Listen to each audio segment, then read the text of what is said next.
Welcome to Game Devs Play Games, where we play games, not game design. We're back with more Songbringer. Does that mean we should have been like starting every episode in sing-song? We should have actually. That would have been really fun. Wait, go back down into that cave, please. Because I want to. Could you interact with that tube of light? No. Oh, you couldn't? No. We did everything that I'm pretty sure we could do in there. Gotcha. Though we didn't talk about it, but at the end of the last episode, there was that room to the right. There was a like broken tube. Yeah, that's the one I meant. Yeah. So it's broken, right? And the other ones were like cryo tubes that other people were in. That's what I was. So yeah. I was theorizing maybe we came out of that third tube, and this is all just some like weird delusionary. And someone just like placed a broken bicycle next to you, or like just broke your own motorcycle and just put it there, and like you woke up in that spot. I mean, the reason that doesn't make sense, right, is that we encounter other characters that are like, "Hey, dude, how you doing? I didn't know you survived." Like, blah blah blah, and they shoot the shit with you. Yeah. So it's like that doesn't make sense for us to have come from that. But maybe they're brainwashed into thinking that there was some sort of calamity that they need to ask you if you're okay, like surprising that you survived. Well, yeah, exactly. Like, who knows? Who knows? Could be anything. This seems particular. Yeah. I wonder why they would just make that indent. No, I'm like, why isn't there a secret here? You don't just put an indent and a pedestal in there and not hide things. What are you doing? Come in. You mean game developer because it's made by one guy. Whoa, One guy. This is a temple. If I've ever seen a temple. New one? Yeah, we haven't been here. Gotcha. Sweet. I want to see which temple this is, though. 3? I don't know. I couldn't see because our icon was covering it. I'm sorry. I gotcha. It is... Oh. Maybe it's not a temple. Well, let's have a look inside. No, but the diamonds. Whoa. This is super different. Is the scale different? Are we smaller on screen? I think so. What? No. No. You don't think so? No, we look the same size. Okay, maybe I'm just crazy. Going up? Or going down. Going down. Oh, maybe this is a dungeon. It's just like the We didn't enter it yet, so we don't know which one it dungeon is. to the dungeon. Yeah, we didn't know which number it is because we didn't enter it yet. Maybe. Yeah. I want to see. Yeah, let's take a look. Let's have a look. Oh, this feels like Dungeon 8 kind of stuff. Like, I feel like we shouldn't be here yet. Oh, whoa. I don't think they expected us to leave. No. Or maybe it's a secret. Rosenbaum. Aye, Captain. How fares Rock and the other Reconnoiteurs? Reconnoiteurs.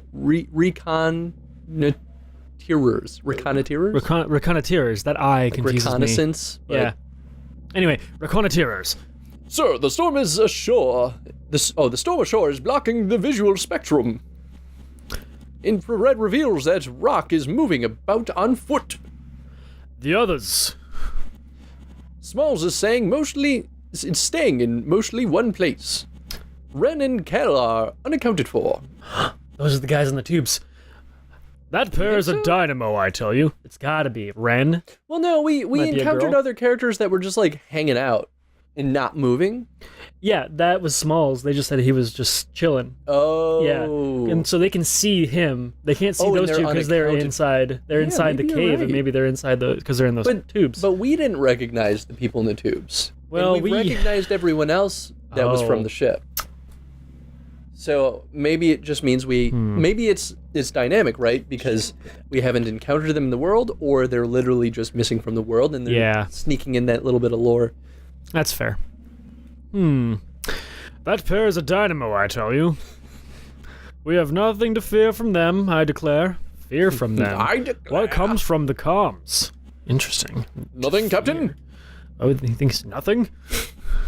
Maybe the lightning storm is creating interference, sir. Report tidings when you pick up the most paltry of peeps. Aye, Captain. I like this guy. Interesting. Okay, well, that kind of gives us a little bit more grounding on comes down from the sky. So, but that does give us a little bit more to go off of with like knowing where our origin is. That's number two. Okay. All right. Interesting that he said we have nothing to fear from those two. Does he have something to fear from us? I don't know. Well, maybe it's like he fears that the other two could be, or he's saying like we don't have to worry about them dying. That's fair. That could be what it is. So let's talk about why this kind of read as like final dungeon kind of stuff to me. And I don't want to say like just because I felt that way makes it true. But I think there are some things going on in the visuals that make it read that way, that this dungeon is more significant than the others. It feels like it. So for me, starting off, I think it's the fact that everything is kind of floating. Yeah. We're in some like crazy big spectral kind of abyss. Mm-hmm. Whereas the other dungeons, and even this kind of does that too, right? Like the other dungeons felt a little bit more rooted into the ground in reality. Yeah, this one seems like it's floating in the middle of nothing. It feels future tech. Yeah. Which is very different than the other dungeons we've encountered thus far, and even just the rest of the world. Now, I don't want to say like, oh, that's bad. Yeah. Oh, another matter bomb container. Yes. So many bombs. But yeah, I don't know. I think it was an interesting choice to make this dungeon kind of like future techy and floaty, and so many secret walls. Interesting. Bang. Give me them diamonds. Is this a no. Yeah, I don't know. It's really interesting. Weird choice. Yeah. Is this a door? Maybe I need a key for that. Normally they say something though if I can't unlock the door. Oh, but I can go not down. Never mind. Maybe there's more pathway to the left or right on that. Maybe you maybe gotta find the rest of it. Go off to the left or right. Oh, no. This whole dungeon is weird. Maybe it's a bombable wall on the other side? Could be.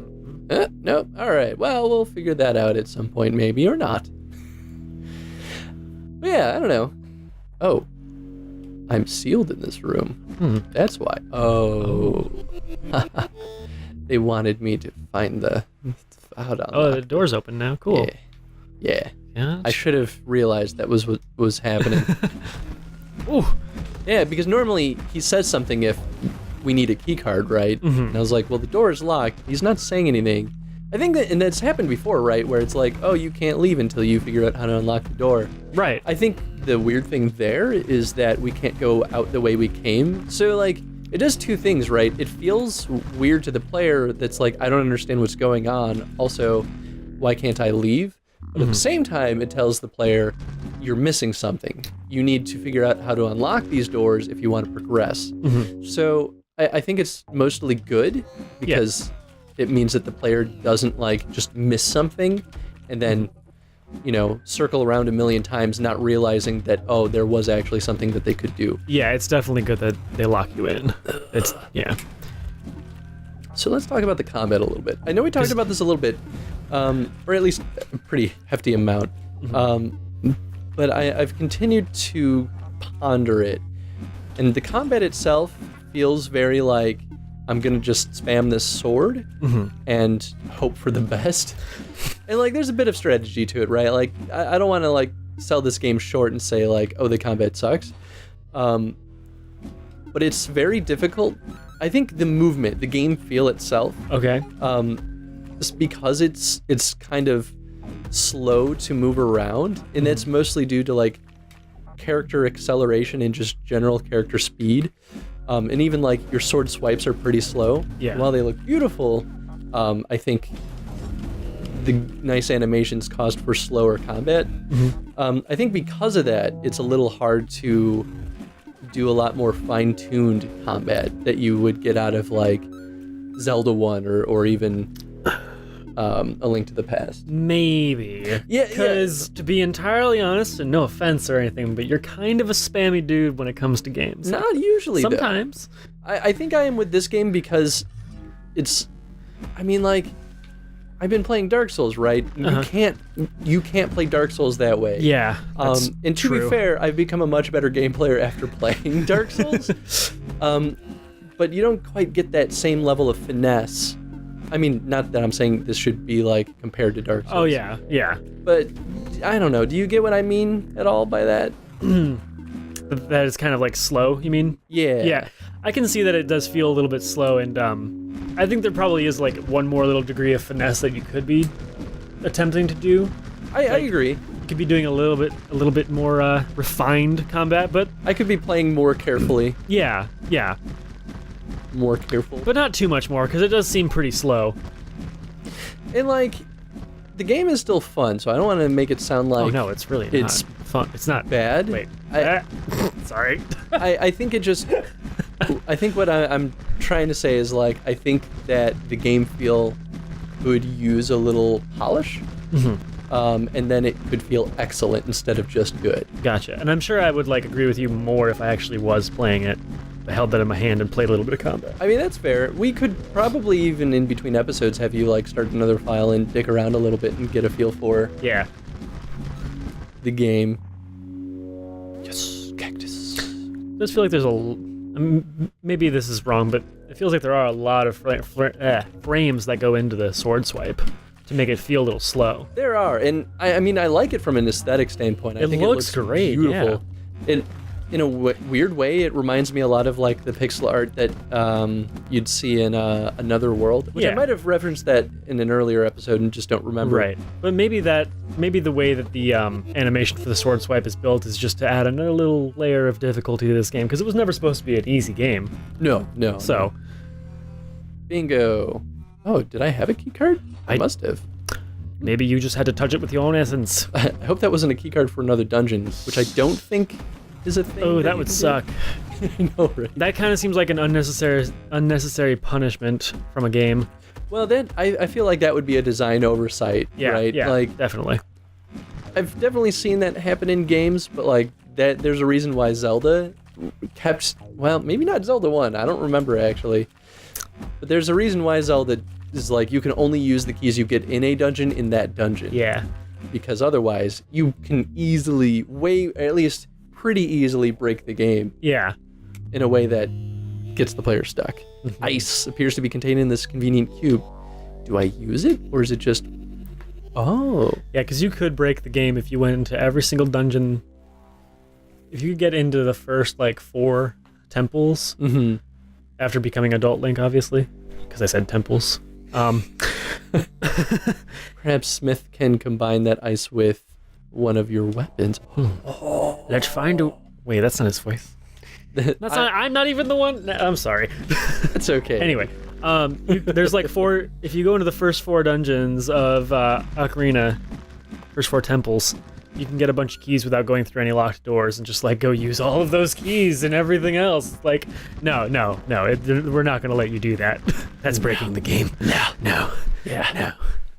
Have 12 keys. It's well, I can go do anything now. Let's go down. That said, though, this dungeon, I think, is so far easier than Dungeon 4 definitely was. Yeah. Dungeon 1 was still pretty tough, though. But maybe that was because I was not as familiar with everything at that point. That's all right. Maybe, yeah. Oh, excuse me. Sorry. It's a burpee. So yeah, the look of this dungeon feels very Final Dungeon-y, but the difficulty's not. No, which, I mean, that's good. I feel like the difficulty helps it read as you're in the right place. Yeah. Good job. Come on. This place is kind of easy to get through. Might as well make it look cool. Sure. Nice. Yeah, I wonder what I'm gonna pair the ice with. Wait, I'm sorry, what? The ice? I was thinking about Zelda dungeons when you found that ice. What was it? Oh, it was a little, literally a magical cube of ice. Yeah. Ice appears to be contained in this cube. Oh, actually, we did that with lightning also. Ooh, what are these, I wonder? I mean, I could see them being added to the sword, right? But I also could see something like ice be added to the hat, so that the hat would stun enemies. I hope so. And that would also be pretty Zelda-ish. That would be pretty because cool. the boomerang stuns enemies. So it's I can see how they kind of took a lot of similar mechanics and concepts and then like made it their own. And I don't think that's bad. Oh God, I'm gonna use a bomb. Well, that really could have gone a lot worse. Indeed, it could have. At least you're getting a lot of health that you're not in any sort of way needing. Yeah, I mean, that's promising, right? Sure.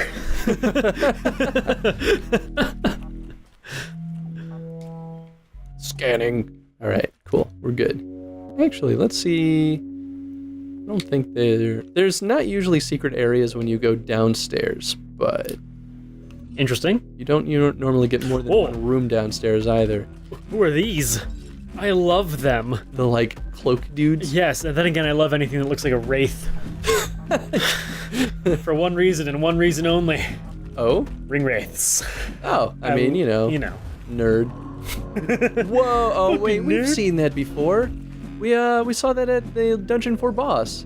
I think so. So these wraith guys can create those little bubbles to like slow us down. Jeez. Ah.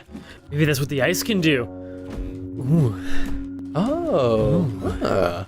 There you go. That's using your noggin. Whoa. I do love it in games when... Well, here, okay, so some games, enemies have weird magic abilities that you can never acquire for yourself, you know? Right. Because, like, oh, they're enemies, they get different magic. Oh, that was like a and you have shortcut. different magic yourself, you know? And there's games like Dark Souls, I'm gonna keep on referencing it, because I love it, that you can have the same kind of magic effects as like bosses and other enemies have, because magic exists in this world, and if you learn magic, you can learn all magic. Because you're still a being in this world, and magic is not restricted to anything. So are you saying long as you more try to- games should? More games should do it that way, because it makes more sense for all magic that exists in the world to be available to the player. I think it depends on the context, ultimately.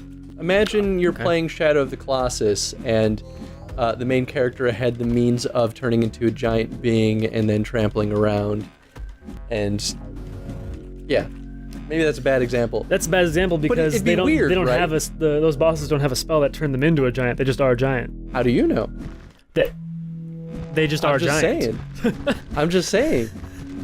Well, what comes out of them when you kill them? Weird magical goo. Yes. Oh, and what happens to that weird magical black goo? It goes into you. Suddenly, well, never mind. Just gonna let that one go. Yeah, you should. But point of the matter is, like, if you're playing a game where you're like fighting gods or something, Okay. there's not context for you to have the same powers as those supernatural beings if you are not a supernatural being. It's literally, that's the difference between something that's supernatural and natural, right? Like, it's beyond your capability of either doing or comprehending. So I don't know. I think that if every game strived to do that, it wouldn't be good. Okay. Oh, I'm gonna. Yeah, that get wasn't hurt. gonna happen. Just want to not die. Didn't get actually, hurt. I had enough space. I did not expect that. So, like, a game like this, right? Like, if there were wizards that shot, like, ice beams at me, I'm not a character that understands or tries to use magic, so what would be the context of me suddenly becoming, Well, that's what the ice cube gives you the ability to do. Right. It could. But, I mean, like, a different form of context would be like, what if using ice spells required 50 years in wizard school in order to learn and understand how to do it? If your character in a game isn't a wizard that spent 50 years in magic school, why would you give the player the means of just suddenly picking up like a wand and then using that same wizard spell? It breaks a deeper sense of like world continuity. Does that make sense? All right, I suppose so. It'd be like, I guess it'd be like saying like, well, I'm a human on Earth. There are architects that know how to construct giant skyscrapers, But I've never studied how to build skyscrapers, but I'm just going to do it because I'm in this world and I can figure out how to do it. I guess a mage in World of Warcraft should not be allowed to learn how to use a spell that an old god knows how to use. Precisely. Yeah. So that think, would be ridiculous. I think and technically that character, if you were a player and you could do that, you'd probably go insane because you know how to use the power of an old god. So you'd probably just go fucking insane. Right? So but like your logic isn't bad, right? I think that that's an underutilized thing that a lot of games could do more of, right? Knowing how to reuse your content in a smart way can benefit your game greatly. It could mean that you have enemies and players that both gain these abilities that require you don't have to like double up on unique things. You just get two different. You reuse that mechanic for two separate entities, and it can make a better, more full experience. So like, I think more games should consider doing that, but I think that there needs to be the right context at the same time. Okay, yeah, that's fair. But it's just my 2 cents. No, yeah. This closed off? No, you're right. The context is what should allow it. Wait, is this a thing? I mean, it's glowing, and it's a game. So therefore, maybe. I don't know, actually. Where are we? Well, we are... Oh, we can go left and then up. No, that's the boss room. So we need to go down to that bottom T room. The room with the T label. Get some delicious tea. Ow, they still hit me. Get some tasty, tasty tea. That's about the episode, though. Let's finish out this dungeon. I feel finish like we're out the super dungeon. Close. I feel like we're close. But Chris. Ow. Well. No, I don't want to go down. I just wanted to get the health. No. I mean, like, are we overtime or are we like at time? We're 2 minutes up. Okay. We can be done. Okay. Secrets. But what's in this room? Bad guys. That was lots a of bad weird guys. noise. I'm sorry. Okay, well, question of the day. What do you guys think about the I guess the best ways to reuse abilities between players and enemies? Should games more often incorporate abilities between both, or should there be the right context, or should they just never do it? Sort of a three-way question, I guess. Yeah, it's a good, solid question. Yeah? Yeah. Let us know what you think. In the comment section. Yes. Give us your opinion. Open your mind. And be sure to vote on what you want us to play when we're done with Songbringer. I have no idea how long this game is going to take us because it's still in beta, so there may not actually be an actual end. Ooh, yeah, I didn't even think about that. Yeah, we're just going to play until we can't. But yeah, thanks for watching, everyone. Thank you. Boy. Bye. Have a good one.